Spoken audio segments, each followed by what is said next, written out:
नमस्कार, मैं हूं श्वेता झा और आप देख रहे हैं आज तक। प्रधानमंत्री नरेंद्र मोदी ने 21 जून से सभी के लिए फ्री वैक्सीन का ऐलान किया है। साथ ही प्रधानमंत्री ने यह भी ऐलान किया है कि 25% वैक्सीन प्राइवेट अस्पतालों को दी जाएगी। अब इस पर सियासत सुलग गई है। ओवैसी को फ्री वैक्सीन में सुप्रीम कोर्ट का डर नजर आ रहा है। कांग्रेस को प्राइवेट अस्पतालों को दी जाने वाली वैक्सीन में घोटाला नजर आ रहा है और समाजवादी पार्टी के अध्यक्ष अखिलेश यादव को फ्री वैक्सीन का स्वागत करने पर भी वो फंस गए हैं। क्यों? आइए देखते हैं हमारी इस स्पेशल रिपोर्ट में।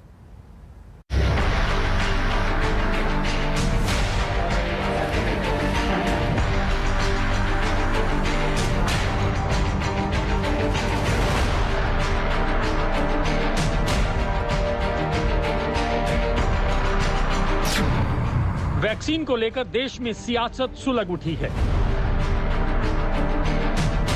देश के हर राज्य में 18 वर्ष से ऊपर की उम्र के सभी नागरिकों के लिए भारत सरकार राज्यों को मुफ्त वैक्सीन मुहैया कराएगी।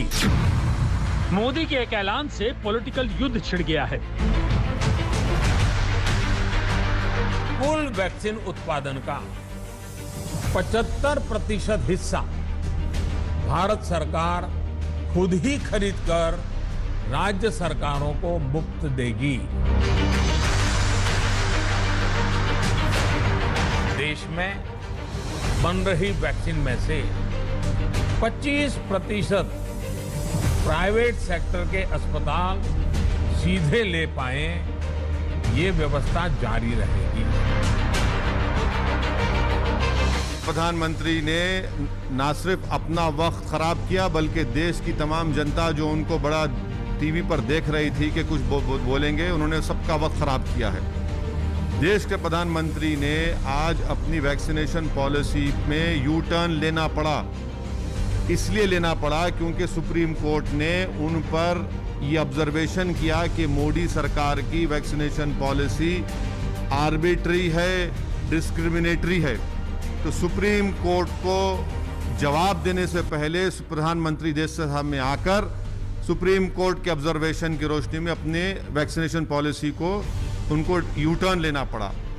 सबसे अहम बात हम प्रधानमंत्री जो देश को नहीं बता पाए कि देश में वैक्सीन का शॉर्टेज क्यों है। देश के प्रधानमंत्री वैक्सीनेशन पॉलिसी में देश को सच नहीं बता रहे हैं। सुप्रीम कोर्ट के ऑब्जर्वेशन के बाद उनको हालत मजबूरी में आकर ये डिसीजन लेना पड़ा। और प्रधानमंत्री हमको ये क्यों नहीं बता रहे कि 25% प्राइवेट हॉस्पिटल्स को क्यों रोक रहे हैं आप? प्रधानमंत्री इस वीआईपी कल्चर के आदी हो चुके हैं क्या? 6 महीने में 3 बार टीकाकरण की नीति को बदलकर लाखों लोगों की जिंदगियां और कोरोना संक्रमित होने के लिए क्या प्रधानमंत्री मोदी जी को सीधे सीधे जिम्मेवार ठहराया नहीं जाना चाहिए? मोदी जी ने यह अभी भी कर दिया कि 25% वैक्सीन प्राइवेट सेक्टर खरीदेगा। यानी अगर आप 30 से 40 करोड़ हिंदुस्तान के मध्यम वर्ग के लोग हैं तो आपके लिए टीकाकरण आज भी मुफ्त नहीं। दिल्ली से लेकर यूपी तक वैक्सीन वाली लड़ाई देखिए। देश में अभी कोरोना से जंग जारी है। दूसरी लहर में 63 दिन बाद पहली बार नए केस 1 लाख से कम आए हैं।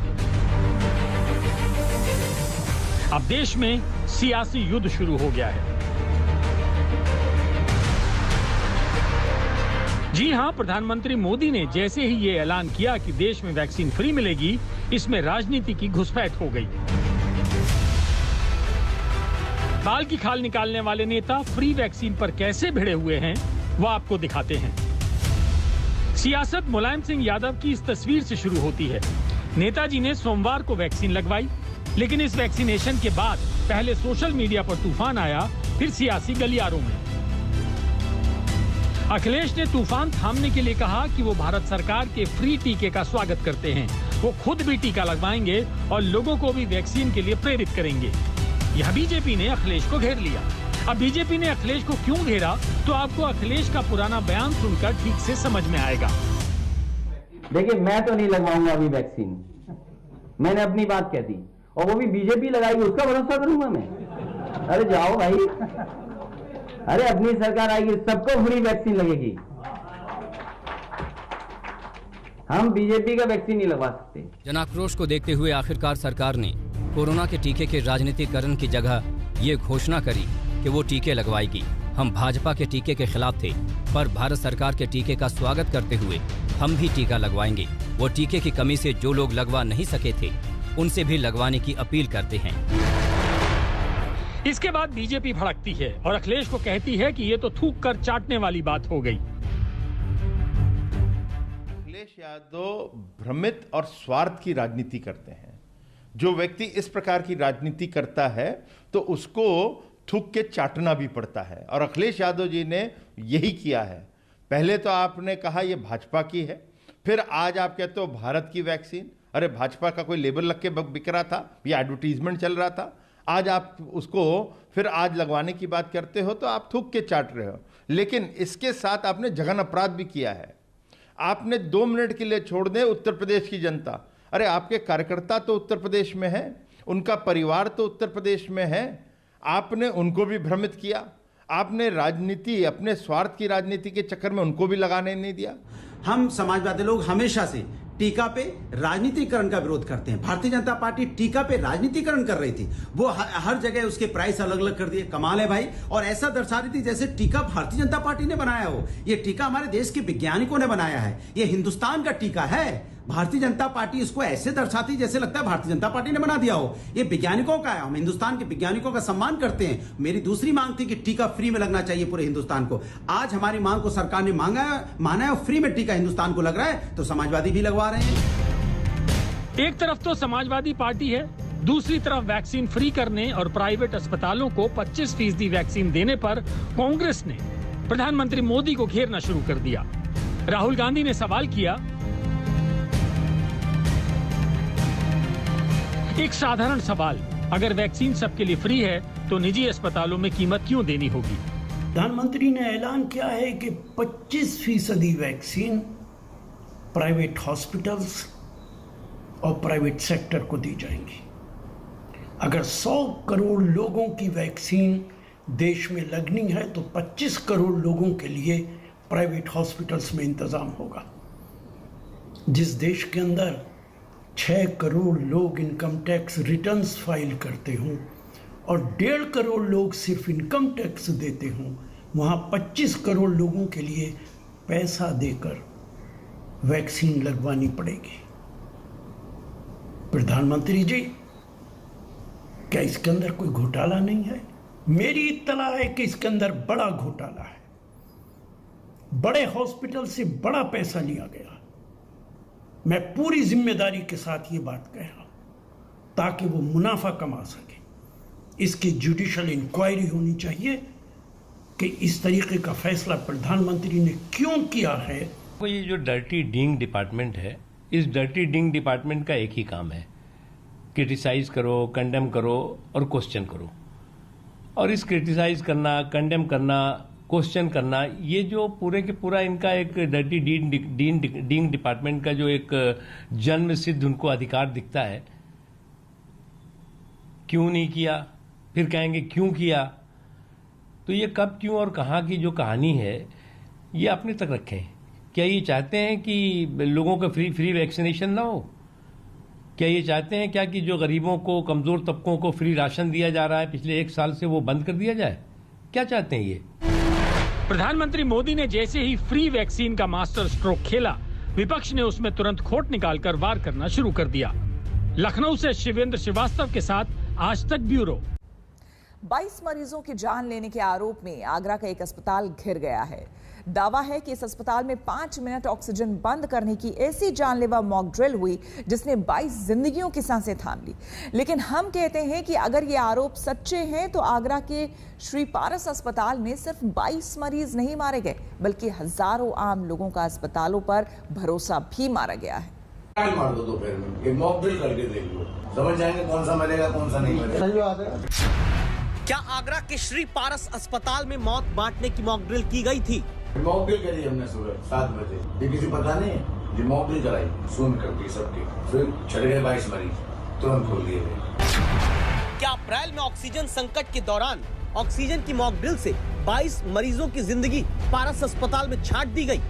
22 मरीज छट गए और भाई साहब जे मरेंगे। और कितनी देर के लिए मॉक ड्रिल करा?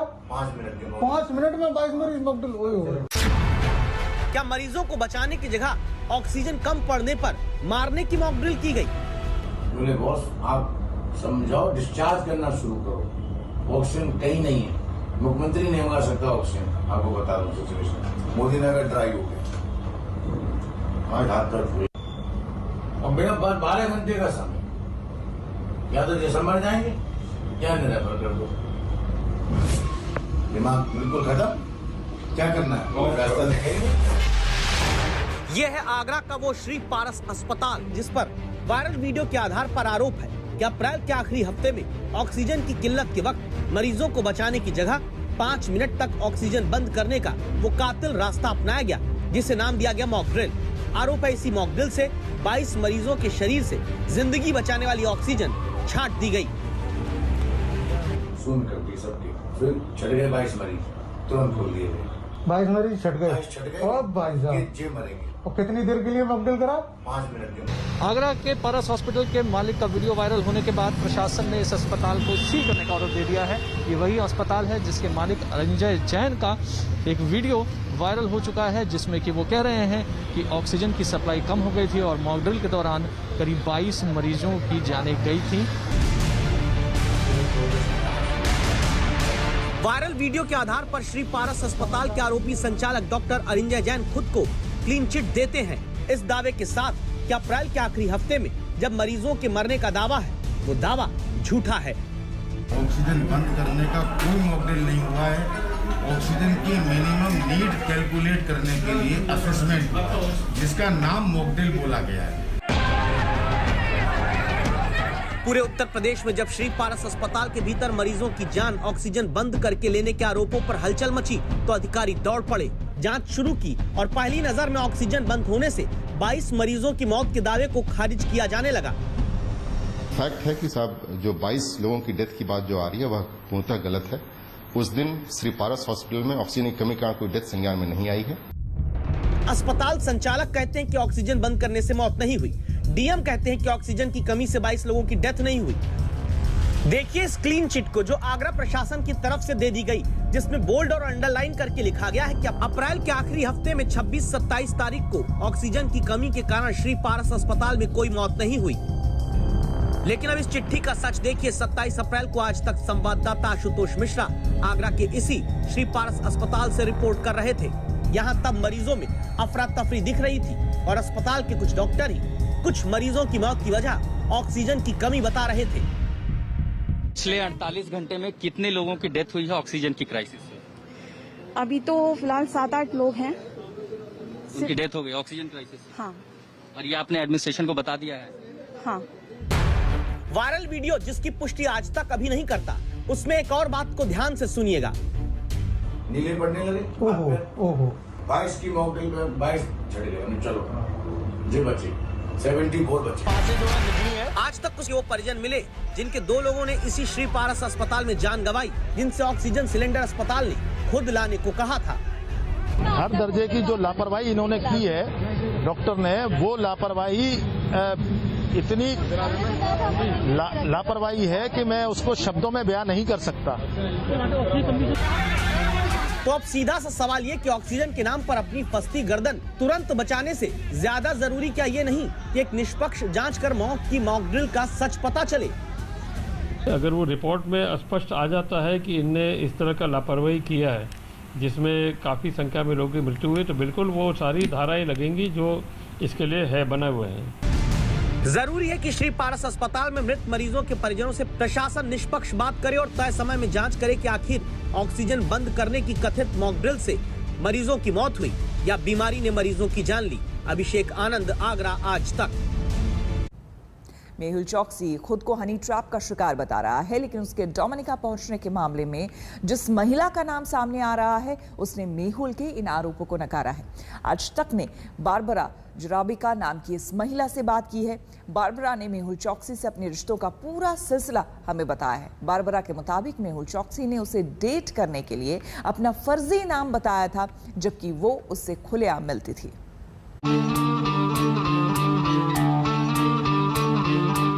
बारबरा जराबिका कल तक मेहुल चौकसी के एंटीगा से डोमिनिका पहुंचने के मामले में ये मिस्ट्री वुमेन थी, लेकिन अब धीरे धीरे उसकी सारी कड़ियां सामने आ रही हैं। मेहुल चौकसी ने बारबरा पर खुद को हनी ट्रैप में फंसाकर अगवा करवाने का आरोप लगाया है, लेकिन आज तक पहला चैनल है जिसके साथ इंटरव्यू में बारबरा जराबिका ने न सिर्फ चुप्पी तोड़ी है बल्कि चौकसी के हर आरोपों का सीधा जवाब दिया है। बारबरा ने आज तक के सामने खुलासा किया है कि पीएनबी फ्रॉड केस का आरोपी मेहुल चौकसी खुद का नाम राज बताकर उससे मिला था। And he always texted me as his Raj, and even in people in the island, like, you know, in the restaurants and his staff and people, how everyone calls him Raj. So no one actually knew his real name. Barbara के मुताबिक मेहुल चौकसी ने ही उससे दोस्ती शुरू की थी। Barbara ने कहा कि चौकसी ने साथ में ज्वेलरी बिजनेस शुरू करने का ऑफर उसे दिया था। Well, he started to ask me to be based in the island, and he said that he can support in any way, and I should have my second home in Antigua. Barbara का दावा है कि मेहुल ने उसे एक diamond ring gift की थी जो नकली निकली। He gave me also a ring. Well, he did say diamond ring, but yesterday after reading all this crap, I went to jewelry shop and they checked the ring and the bracelet, and they said it's a great replica, but it's not diamond. आज तक के पास मेहुल चौकसी और Barbara के बीच WhatsApp chat के snapshots भी मौजूद हैं। इन चैट्स में चौकसी बारबरा पर डोरे डालता नजर आता है। एक चैट में चौकसी ने लिखा है कि वो उसकी पहली नजर का प्यार है। बारबरा के साथ चौकसी के चैट में उसकी दिल लगी साफ देखी जा सकती है, लेकिन डोमिनिका की गिरफ्त में मौजूद मेहुल और बारबरा के बीच अब एक दूसरे को झूठा साबित करने की होड़ लगी है। बारबरा ने आज तक से कहा कि अगर ऐसा होता तो वो अपनी असली पहचान के साथ उससे नहीं घुलती मिलती। And I'm laughing on this. If I would be an agent or kidnapper, right? I've been thinking of this the last 2 days and it sounds ridiculous. I could have had hundreds of opportunities to, let's call it that way, kidnap him when we're having evening walk, when it's quiet, when we driving around the island and so on and so on and so on. So first of all, my question or point is, why would I do that? Dominica की court अभी मेहुल की किस्मत पर सुनवाई कर रही है। Barbara जराबिका की ये बातें मेहुल चौकसी की परेशानी बढ़ा सकती हैं। अंकित कुमार, दिल्ली, आज तक। और अब बड़ी खबर जम्मू कश्मीर में माता वैष्णो देवी के दरबार से दिखाते हैं, जहां पर लॉकडाउन में ढील के बाद श्रद्धालुओं की भीड़ बढ़ने लगी है, लेकिन मंगलवार को यहां भयंकर आग लग गई और इस आग के चपेट में कई लोग आ गए। कहां और कैसे लगी ये आग, आइए दिखाते हैं। माता वैष्णो देवी के दरबार में लगी आग। वैष्णो देवी बोर्ड के कैश काउंटर के पास लगी आग। देखते ही देखते आग की ऊंची ऊंची लपटें उठने लगी। आग की ऊंची ऊंची उठती लपटें और काले धुएं का ये गुबार माता वैष्णो देवी के दरबार से उठा तो अफरा तफरी सी मच गई। ये आग कालिका भवन में कैश काउंटर के पास लगी। आग पर काबू पाने के लिए बड़े पैमाने पर बचाव कार्य चलाया गया। जहां ये आग लगी वहां से प्राकृतिक गुफा की दूरी तकरीबन 100 मीटर है। आग की लपटें भैरव घाटी तक दिखने लगी।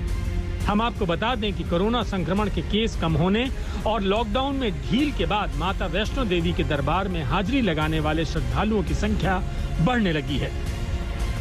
जानकारी के मुताबिक वीआईपी गेट के पास काउंटिंग रूम में शॉर्ट सर्किट के कारण आग लगी। देखते ही देखते आग ने विकराल रूप धारण कर लिया। आनन फानन में कर्मियों ने बचाव कार्य शुरू करने के साथ ही श्राइन बोर्ड के अधिकारियों को इसकी सूचना दी। सूचना पर बोर्ड के फायर विंग के जवान मौके पर पहुंचे और आग पर काबू पाने में जुट गए। देश के कोने कोने से वैष्णो देवी के दरबार में लोग पहुंच रहे हैं। हालांकि आधार शिविर कटरा पहुंचने वाली अधिकतर ट्रेनें रद्द हैं। इसके बावजूद दूसरे राज्यों से निजी साधनों से श्रद्धालु आधार शिविर कटरा पहुंच रहे हैं। ऐसे में आग का लकना धड़कने और बढ़ा रहा है। आज तक ब्यूरो। हमारे लिए वक्त हो गया है एक छोटे से ब्रेक का। बने रहे हमारे साथ, देखते रहिए आज तक।